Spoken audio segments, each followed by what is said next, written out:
De colores hermanos, un saludo del movimiento de cursillo de cristiandad de la diócesis de Ibarra en Imbabura, Ecuador. Hoy 6 de febrero del año 2025 conmemoramos 17 años de la partida de Eduardo Bonín Aguiló, nuestro fundador. Y en esta razón voy a hacer un resumen de su biografía. Eduardo Bonín nació en Palma de Mallorca el 4 de mayo de 1917 en una familia profundamente católica que estaba dedicada al comercio y exportación semi-mayorista de granos y frutos secos. Hoy, en esta casa familiar está ubicada el bar Niza.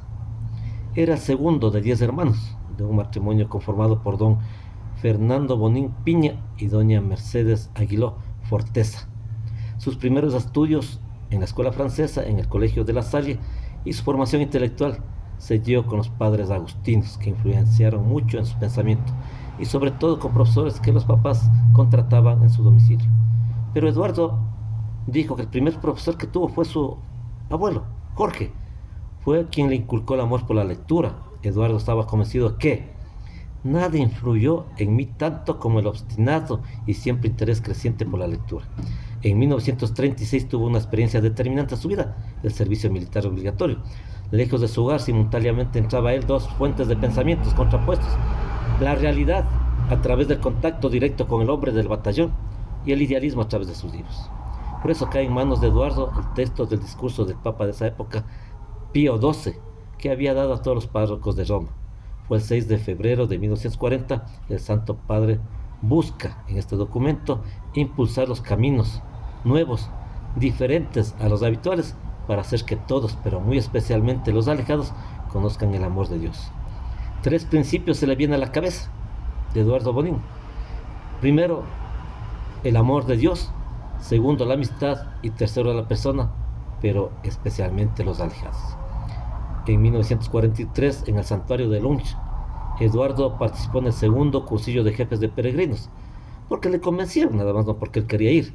Vio que el mensaje estaba bien, los que daban el mensaje le parecían muy aburridos, y dijo que eso se tenía que cambiar, se tenía que airear. No era solamente para ir a Santiago de Compostela, a la peregrinación que estaban preparando, sino más bien se tenía que preparar a los asistentes para la vida en su normalidad del diario vivir.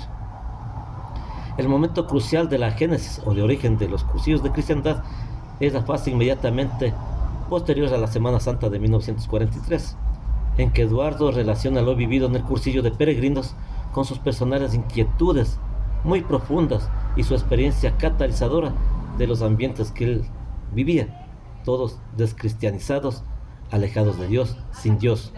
Llegó a la conclusión de que algo similar y diferente de ese cursillo de jefes de peregrinos podría conseguir dinamizar en cristiano no solo un acontecimiento determinado como era la peregrinación a Santiago, sino la vida normal y diaria de los ambientes reales y concretos de las personas.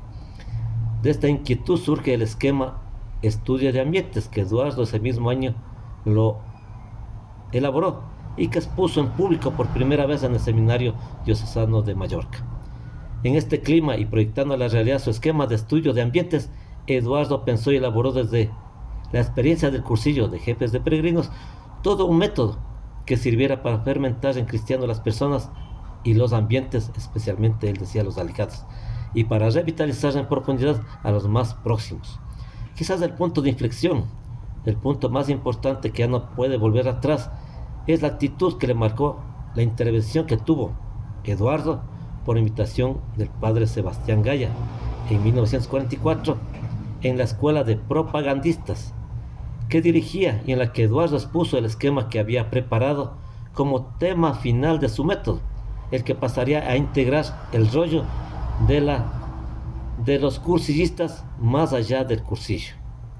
Se celebró varios cursillos según el esquema de Eduardo Bonín en un chalet de Cala Figuera, en Mallorca, entre el 20 y 23 de agosto de 1944, y luego otros cursillos en los que fue rector, hasta ir configurando el método del movimiento de cursillos de cristiandad y ser reconocido y enumerado desde el primer cursillo de cristiandad. ¿Cuál es este? El primer cursillo de cristiandad es reconocido oficialmente el celebrado el 7 de enero de 1949 en San Honorato de Randa, Palma de Mallorca.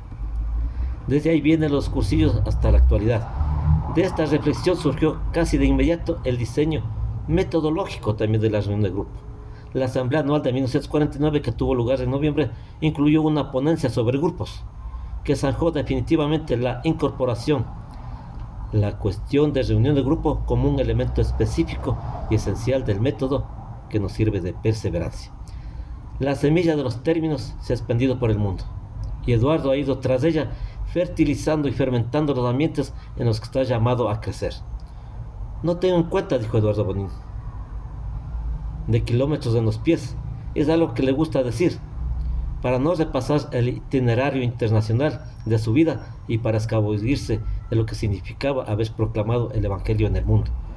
Eduardo estuvo 3 veces en China, en el 66 viajó a Brasil, Nueva York, Perú, en el 67 a Bolivia, Costa Rica, Miami, y participó en la tercera Convención Nacional de Dirigentes de Guadalajara. En el 68 acudió a la Estrella de Fátima, en el 98, después de una década, retornó a Chile, viajó a Bolivia, Guatemala, México y más viajes alrededor de todo el mundo. En los 5 continentes hay constancia del fermento que ha producido esta semilla. Después de todo, una vida dedicada al amor de Dios y a las personas, siempre contento, como él dijo, pero nunca satisfecho. El día 6 de febrero del año 2008 fallece Eduardo, fue enterrado en la iglesia de los capuchinos y en su tumba reza lo que él había dicho siempre, que era un aprendiz de cristiano, de colores, hermanos.